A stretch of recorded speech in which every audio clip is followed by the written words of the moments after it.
فتح مکہ کا دن ہے.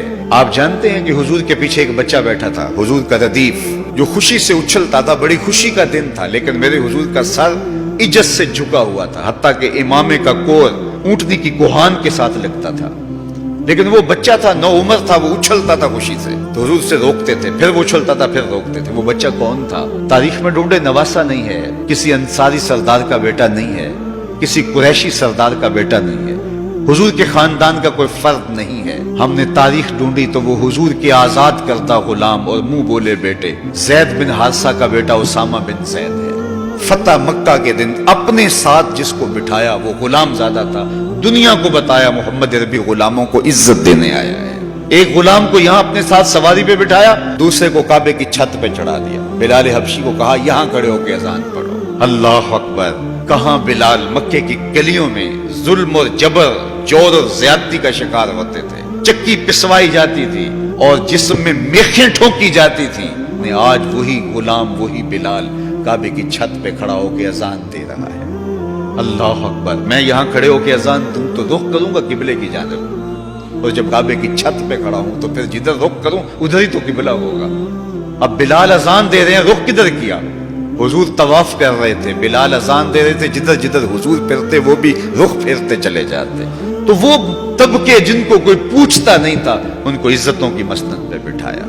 غلاموں کو تو بیڑیوں میں جکڑ کے لایا جاتا تھا. انسان کے اوپر حاکم بنا ہوا تھا اور انسان کی تذلیل ہوتی تھی. اور میرے حضور کعبے سے مخاطب ہو کے کہتے ہیں کہ تیری بڑی عزت ہے, لیکن فرمایا کہ مسلمان کی عزت, آبرو اور اس کا خون تیرے سے زیادہ قیمتی. یہ سبق دیا, یہ درس دیا بھٹکی ہوئی انسانیت کو, سراغ زندگی میرے حضور نے عطا کیا. تو اس لیے آج میں اور آپ اللہ کے حضور لاکھ لاکھ شکر ادا کرتے ہیں کہ ہمیں اس نبی کا غلام ہونے کا شرف اور اعزاز نصیب ہوا. ان کا طرز زندگی روح میں جذب کر لیجئے, ان کے بتائے ہوئے طریقوں کو اپنی زندگی میں اتار لیجئے.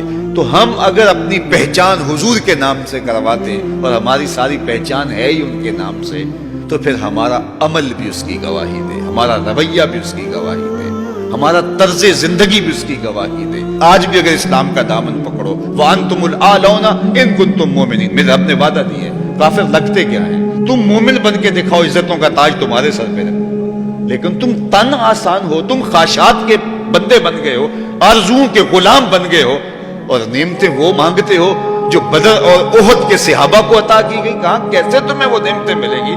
پہلے اپنے آپ کو ثابت تو کرو کہ ہم ان کے اہل ہیں, اور جب اپنی اہلیت ثابت کرو گے تو رحمت کی برکھا برسے گی.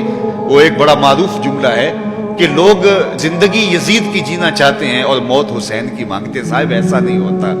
اگر حسین ابن علی جیسی زندگی گزاریں گے تو پھر ان کے مراتب رفیع کا حصہ نصیب ہوگا. لیکن اگر ہم اپنی خواہشات کی زندگی گزاریں گے اور کہیں گے کہ ہم چونکہ مسلمان ہوتے ہیں لہذا ساری نعمتیں ہمیں دی جائیں, ہم جھوٹے ہیں, ہم مکار ہیں, ہم 2 نمبر مال بیچتے ہیں, ہم جو چاہیں کریں, ہم وعدہ خلافی کریں, لیکن ساری عزتیں ہماری جھولی میں ہونی چاہیے, مسلمان جو ہوتے ہیں. لیکن ایسا نہیں ہوتا. اس کا وعدہ ہے تم مسلمان عملاً بن کے دکھاؤ, عزتوں کا تاج تمہارے قدموں تلے ہوگا.